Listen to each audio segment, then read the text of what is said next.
Hello and welcome back to Sujata's Cognitive Classroom. In this session, we will be looking at how um, we attain psychological maturity. Each of the different personality types attains psychological maturity by developing the right cognitive function at the right age and stage of life. But before that, a quick recap. We just saw in a previous video that we have four cognitive functions which essentially are part of our conscious psyche. These are our conscious processes, and there are four of them. And we discussed that the first function gets developed in our childhood, and barring very extreme circumstances, that happens quite naturally anyway. The second function gets developed during our teen and youth, and that's how we discover our personal identity and our personal value systems and what's important to us. And the third is developed ideally during midlife, and it manifests as midlife crisis sometimes. And the fourth is what manifests as wisdom, and that is something that either doesn't develop at all, or it develops in old age, or through active work, psychological work, which we do either because of traumatic life circumstances or just having gotten a lot of hard knocks in life.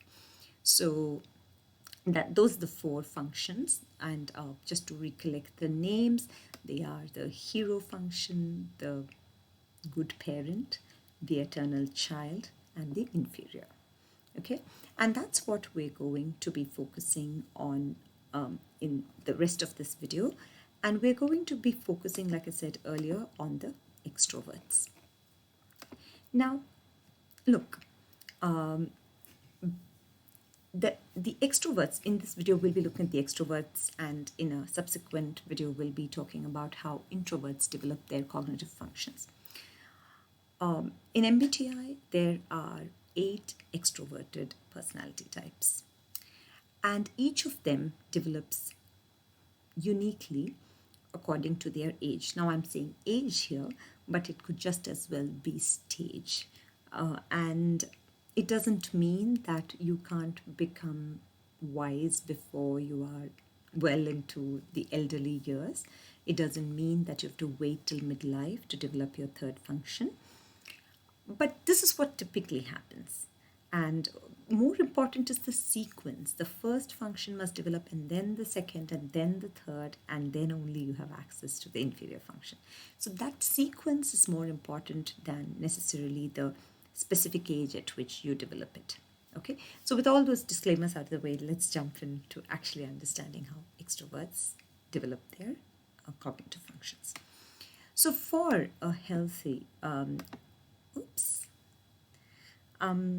okay, let's see how to control this. I'm just learning to use these tools. So, okay, let's look at the first two types, the ENTJ and the ESTJ. Who's the ENTJ? The ENTJ is your classic CEO, the executive. And their first function is extroverted thinking, or TE, and that is developed during childhood. It manifests as a penchant for getting things done, a natural ability to organize resources and people. Even at school, they're often the sports captain, school leader, etc., because of their ability to get things done. And they are recognized very early as leaders. The next stage is during teenage and youth. This is more during your university years and through your early years when you are working, or you're essentially maybe up until you're, say, 30, 25, 30, something like that. And that is when you focus on developing your vision for yourself, your goals for yourself. And it's in the case of an ENTJ, the goals and the vision, as much as it is for themselves, it's also their development of vision for what they want to do in their world and to make a difference to the world around them. So they kind of identify a cause, or they identify a direction in which to take an industry, or they kind of see trends sooner than others do, and then they capitalize on that opportunity by getting things done, by setting up resources and organizing people so that they can manifest their goals. So they are, again, like I said, they are recognized as leaders pretty early, and they are often seen working towards a business school degree, or starting a startup, or joining a big company and working to be the star employee and things like that. This is very, very common in ENTJs. Once we are into midlife, that's when the rubber hits the road in terms of some tough psychological development. Because you see, all this while they're focused in the future, the ENTJ looks into the future. They are visionaries. They make things happen. They make big changes happen, impactful changes happen. But what they don't, and in doing this, they have entirely neglected, naturally, and that's the right thing to happen also, but then they've naturally neglected to develop an attention for the moment.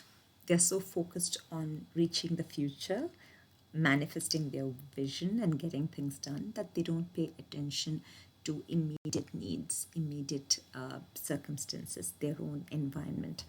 So, until this time, what sometimes happens, and this shows up in strange ways, like they sometimes become hypochondriacal, they sometimes start feeling bodily sensations and they don't know what to do with it. So these aren't good manifestations of the third function. However, in midlife, the way it can be worked on is, for example, recognizing that packaging matters.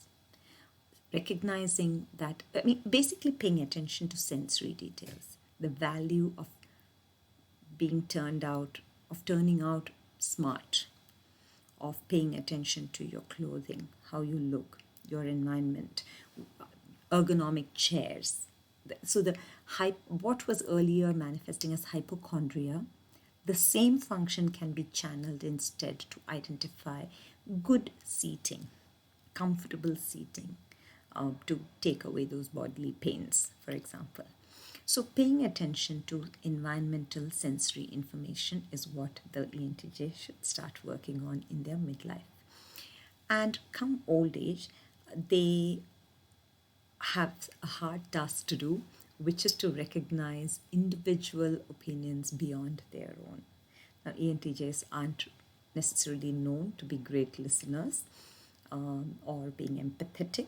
They are so caught up in the moment and trying to make systems that are efficient to get things done that they frequently trample upon people's feelings and individual value systems. They have very distinct ideas of what is right and wrong, and they, all this while, they, through youth and through midlife, they've held on to very firm ideas of what's right and wrong.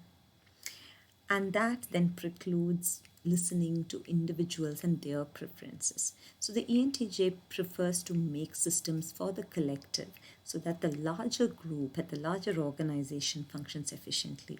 They're less interested in making individuals happy or making sure that individuals are considered. And that needs to happen because otherwise their relationships suffer. So that is something, and also respecting the fact that there can be multiple rights, multiple points of view that are okay, and to learn to integrate other points of view into their own vision.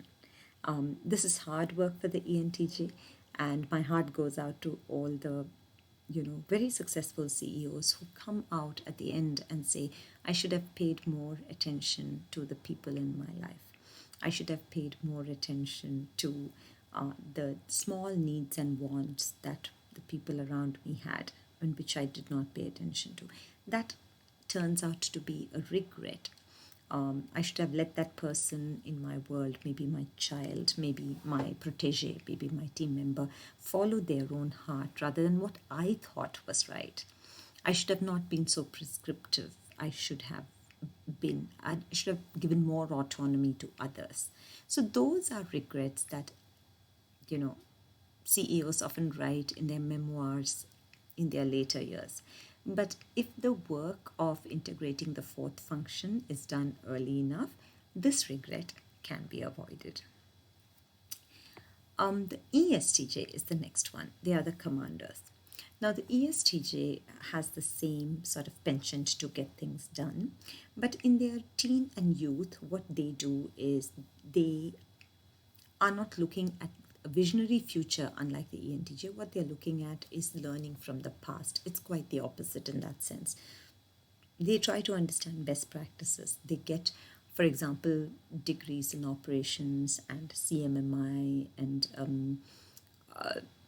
processes, Six Sigma and things like that, right? And they often, uh, in their teenage and youth, they take towards traditional industries, an interest in traditional industries.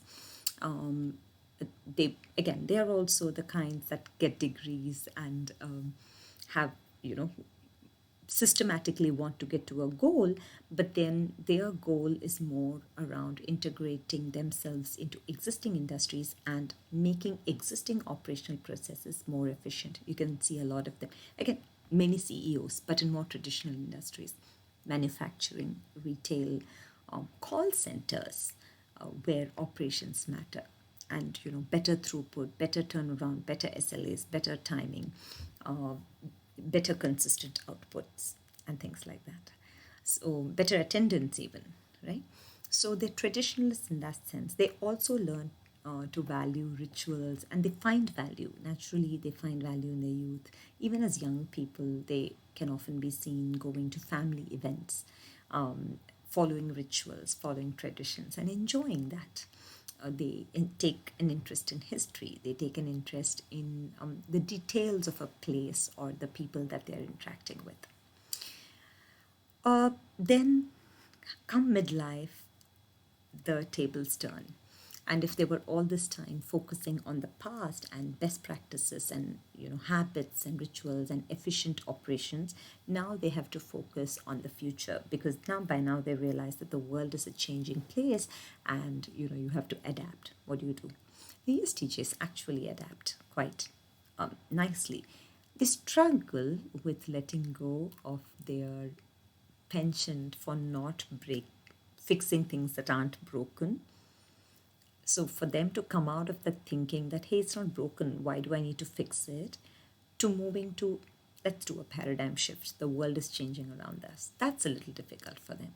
But they do it because that's the call, that's the need of the hour. So you actually see military commanders or generals and field marshals adopting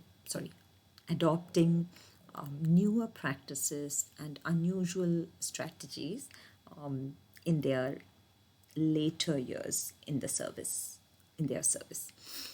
So that's the third one. So, and then in old age, they have the same problem as the ENTJs, and they also find that they need to start integrating other people's point of view, otherwise they'll end up in regret. Now let's talk about the ENFJs. Now we're going going from the rational world into the sort of the feelers world, right? The ENFJ is your classic teacher, mentor, youth group consultant, career counselor kind of profile. These are people who, even as children, know to include others. It comes naturally to them to include others, make sure that no one feels left out. They care for minorities, they care for the unusual types, the oddballs of society. And they are helpful, they reach out and they try to ensure social harmony, they behave themselves. Then they come to their teens and they develop a vision. And unlike the ENTJ, the ENTJ also had a vision, but their vision is more around setting up systems that are efficient. The ENFJ's vision is around setting up efficient systems for people development. See, that's the difference. F focuses on people. T focuses on systems. This is the general idea. And then in midlife, so they develop a vision around doing things for people. They join organizations that are people centric, like schools, and they become counselors, and typically professions like that, or they're very common in education. They're incredibly common in education. They're also there in policy, in the corridors of policy making, where they look out for minorities, for example. And then during midlife, they start doing things that give them sensory satisfaction. Because this whole idea of looking out into the future for a vision does take away from your ability to focus on the present moment. So ENFJs, you can see, start making beautiful things with their hands. Things like, I have a friend who is an ENFJ, and she, in her midlife, started to make art and craft based jewelry.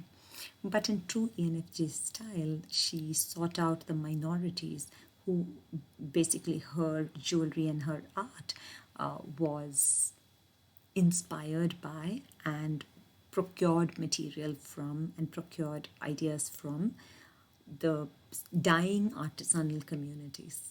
So that's how she integrated minorities. She made sure they felt included. She made sure that the profits went to them. And she did all of that. And she expressed that through craft making, not abstract ideas or, theories, but through making things you could touch and feel, very tangible things. And that's how, the SE gets developed, the extroverted sensing third function gets developed in an ENFJ in midlife. And when it comes to old age, they realize that, okay, I have been paying attention to others, I've always prioritized others, and I've kind of tried to make people around me happy. Now is the time I must pay attention to myself and prioritize myself and do things that earlier might have felt selfish, but now I'm going to sort of stand up and own my own selfish point of view, my own point of view that serves me more than it serves the community, and that they don't have to wait till old age. And I think a lot of ENFJs kind of get knocked around so bad and feel abused so much that they kind of get the hint and they integrate this one. Then comes the ESFJ. It's very similar to ENFJ in that they also care for people, make sure nobody's left out, etc. In their younger years. But then in teen and youth, unlike the ENFJ, who is very forward-looking, ESFJ looks to the past to learn lessons about what is valuable and what is important. And they find that the lessons from the past and the experience of elders and experts and social leaders who have preceded us, they find that to be very valuable. And many of them get into learning history or local culture or community culture and things like that. And, many of them become orthodox around this time, and they pick that up. And they take a lot of joy and pride, and they get great energy from doing events and rituals such as Thanksgiving dinner, setting up a beautiful Thanksgiving dinner, handmade, like home cooked food from scratch, that kind of thing. And they take a lot of happiness in that. Then comes midlife, which is when they learn that it's not enough. So they've learned from the past. I think there's a mistake there. SINE. I'm so sorry. Yeah. So this one is basically any. So they learn to not just rely on known experiences. Okay. That's the past, right? Known experiences and familiar territory. Now they start to explore new ideas. They realize that, okay, the past works, the lessons from the past work, but they don't always help us navigate the future. And especially in times like now, when things change so rapidly around us and technology is kind of moving us all forward very fast, ESFJs are finding themselves in a place where they must adapt just to survive. And they do. And they're very pragmatic. ESFJs are very pragmatic. So that's how. So they accommodate other perspectives, they listen to other people, and it's not just that my point of view and the point of view of elders and everyone before us. They kind of say that, yes, the new generation has something to teach me, so let me sit up and listen. And then in old age, they again, similarly to ENFJs, they learn to prioritize themselves and they learn to let go of the guilt. They must do that, otherwise, they live their whole lives feeling guilty for having not been perfect for someone or the other, or missed a protocol or whatever. They learn to balance that need to be the socially perfect creature to being your own authentic person. So they find that they stop feeling guilty for prioritizing themselves. And they need to do that if they have to kind of grow psychologically. Then we move on to the P's. So far we were talking about the J's: ENTJ, ESTJ, ENFJ, and ESFJ. Now we're going to talk about the ENTP. Now, who's the ENTP? The ENTP is the innovator. The innovators are sort of the madcap, funny, witty people who are flitting from one thing to another, to another, to another, who never settling down. And that's what you see in young ENTP children. Very precocious, very, very precocious. They have an interest in a wide variety of things, and they're pretty good at whatever they pick up. And through teen and youth, they develop their own objective opinion about things. And many ENTPs actually start pretty early in being able to sort through their experiences. Because they seek out into the world to get perspectives, they gather a lot of data very early by personal experience of an idea or of cultures or of theories, right? And with all that data, they start to develop a very strong internal perspective of what is right and wrong for them, and based on their own understanding of the world. ENTPs are very, very quick to reject the idea of experts. They really don't care for your degree or who you are. They value if what you're saying matches their idea of what is objective based on whatever they have experienced, they have developed an idea of what is objectively right. If the expert's words sort of match that and vibe with that, then they respect the expert. So you've got to sort of earn the respect of an ENTP, even a young ENTP. They get into a lot of trouble in college or schools and college and with their bosses and things, because they simply won't respect authority unless said authority has earned their respect. But the good thing about that is that they are able to see trends that are out there. They can connect the dot and see patterns and take objective decisions about what to pursue. So many of them would start a company when they are young because they have a great idea, a very novel, modern, new possibility kind of idea, and they have the necessary data and the objective logic to pursue it. And then come midlife, they realize that they really need to work on those people skills, and you can't just diss people and tell them off. So you have to kind of get diplomatic and please people because, you need to do that to survive in society. And they learn that too, because their own plans will be laid waste if they burn bridges with communities and people, and they learn to behave themselves. And a lot of the rebellion sort of settles down, and they see the value of going along with others and not rebelling for the sake of rebelling or arguing for the sake of arguing. They learn to get along. And come old age, this is a very hard one for ENTPs. They are so enthralled by the idea of new possibilities and, the newness of the next thing. And their attention goes, like I said, from thing to thing to thing. They can't sit down and follow a routine. But they realize that unless they hunker down and do certain things in a systematic way every day, at the same time, the same way, many things aren't going to get done. Their business can't run if they don't file taxes and paperwork on time. They have to accept it and deal with realities like monotonous, repetitive jobs. And it must be done. Otherwise, they will sabotage themselves. And they learn this. It's hard for them, but well, you have to learn it if you have to be a wholesome human being.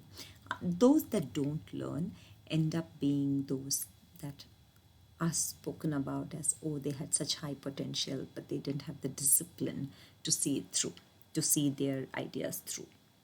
So that discipline is something that ENTP must work on. And the sooner, the better, frankly. Let's talk about the ESTP. Very similar also to ENTP. The difference, though, is that instead of looking at possibilities outside in terms of ideas and subjects and domains, what the ESTP does is they take in the physical reality, they take in physical experiences. They like good food. These are children with very, very particular ideas about what tastes good, what doesn't taste good, what looks good, what doesn't look good, what feels nice. These are babies who know from the word go that they want that particular silky soft toy or a blankie. So they value physical experiences greatly. And because of that, they also are able to take risks because they understand the sensory world very quickly and they're able to judge their immediate environment extremely well. They are adventurous because of this. Formula One racers, bungee jumpers, freehand rock climbers. Those are all ESTPs. And once they become teens, they get their independent opinion. They have a strong personal point of view, just like the ENTPs. Midlife, same story. Salesmen, if you can't turn the charm on, that's going to be a tough ride. You can't just tell people off and be rebellious and hope to make much of a sale in the long run.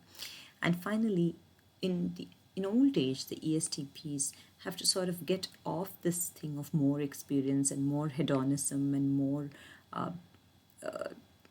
sensory satisfaction. They need to start setting longer term goals and valuing long term interests. You can't just do YOLO, you only live for a moment.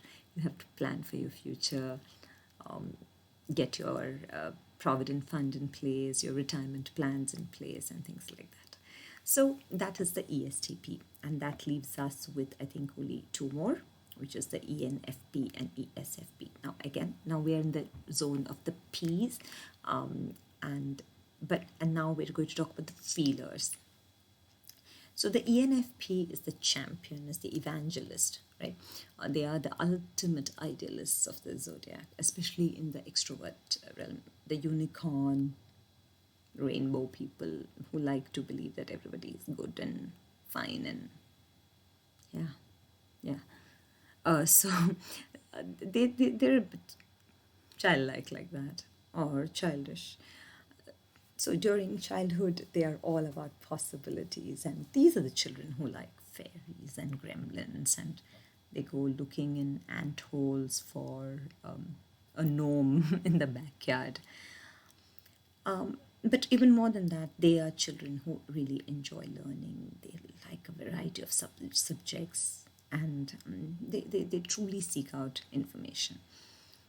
In teens and youth, they look inwards and find what is important to them and who they represent personally. They have a strong streak of individuality and a sense of rebellion, because they want to have their own authentic point of view that doesn't necessarily represent anything else's, and they don't really care so much to please society. In midlife, yeah, and ENFPs do very quickly come to the conclusion that that's fine. You can have your own right, and I can have my own right, and we can both be right at the same time, having exactly opposite opinions, and that's okay. Everything is relative. In midlife, though, they have to kind of turn things around and say, no, no, no, everything can't be right. There are some things that are more right than the other, and so let's set up some rules for everybody and follow them. They also learn to stay organized. They also learn to, get resourceful. This is hard for an ENFP because, see, enforcing rules essentially means that you're depriving someone of their own individual choice to do things, because now they must follow the rule, whether they like it or not. And ENFPs don't like to impose on people like that, but they have to. They have to. And also, they need to start getting things done and organizing resources and getting resourceful in general. This is rather difficult for an ENFP actually. But if they don't do it, and they often don't, many ENFPs end up being just high potential people who never really delivered. And this is where they must work on staying the course and not jumping off just because they're bored. And so they have to build that discipline. So the midlife is all about finding a way to stay disciplined. And old age is more of that, actually. And it's not just discipline, this time it's also routine. So they learn to follow certain rituals and respect the past. They're so caught up otherwise in future possibilities that they don't learn from their past lessons, and they keep making the same mistake again and again. Really, ENFPs do. ENTPs also do. And so they have to start accepting that there's a pattern of mistakes they've been making and they need to change. Otherwise, that pattern ain't changing. So last one is ESFP, who while the ENFP was out looking for ideas all the time, these people are looking for experiences all the time. So again, like the ESTP, they're constantly looking for sensory experiences, physical activities, art, music, movies, food, things like that. A good time with friends, and so on. So, and in teens, they become very individualistic. These are some pretty rebellious people who stand their ground on what they believe is right and wrong. And they stand up for others who are also entitled to their own ideas of right and wrong. And in that sense, they're very egalitarian and they're very reasonable and fair to people. But come midlife, same problem as ENFP, they have to learn to set some boundaries and rules and follow them and enforce and make sure that others follow their rules. And finally, in the long run, though, ESFP can't live moment to moment. They have to start putting down goals, just like the way I said earlier for the ESTPs. They have to start putting down goals. So that is the roundup of psychological development of the 8 extroverts. If you like this video, and if you didn't too, let me know. I would love to learn from you, and I hope you learned from me too. And until next video, thank you very much for listening to me. Goodbye for now.